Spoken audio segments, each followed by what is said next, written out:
Nah, Allah Subhanahu wa taala berfirman dalam Quran surat Al-Baqarah yang kurang lebih itu artinya, apakah kamu mengira bahwa kamu itu akan masuk ke dalam surga, padahal belum datang kepadamu cobaan seperti yang dialami orang-orang terdahulu sebelum kamu. Mereka ditimpa kemelaratan, penderitaan, diguncang dengan berbagai cobaan, sehingga Rasul dan orang-orang yang beriman bersamanya berkata, kapankah datang pertolongan Allah Subhanahu wa taala? Ingatlah, sesungguhnya pertolongan Allah itu dekat. Kalau kita mengkaji dalam sebuah tafsir terkait dengan asbabul nuzul Quran surat Al-Baqarah ayat 214 ini, kita mencoba di Imam Nawawi Al-Bantani itu. Dalam tafsirnya itu menyebutkan beberapa riwayat sebab turun Al-Quran, Quran surat Al-Baqarah ayat 214. Yang pertama bersumber dari Ibnu Abbas.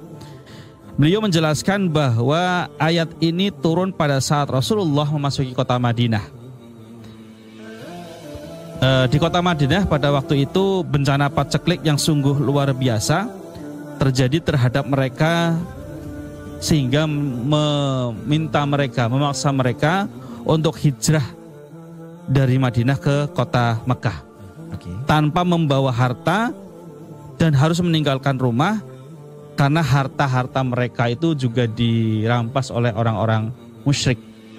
Kalau di riwayat lain itu menyebutkan bahwa terkait turun ayat ini itu peristiwa pada perang Uhud, saat Abdullah bin Ubay, pimpinan kaum munafik saat itu, berkata kepada Rasulullah, kepada para sahabat Nabi sebelum ke Rasulullah, sampai kapan kalian membunuh diri kalian sendiri dan mengharapkan kebatilan? Jika Muhammad adalah Nabi, maka Allah tidak akan menimpakan kepada kalian baik penawanan maupun pembunuhan. Ini tercantum dalam kitabnya Marah Labid Al-Bantani juz 1 halaman 50. Nah, orang-orang musyrik itu sampai berkata demikian. Artinya, kenapa sih masih percaya gitu dengan Nabi Muhammad gitu?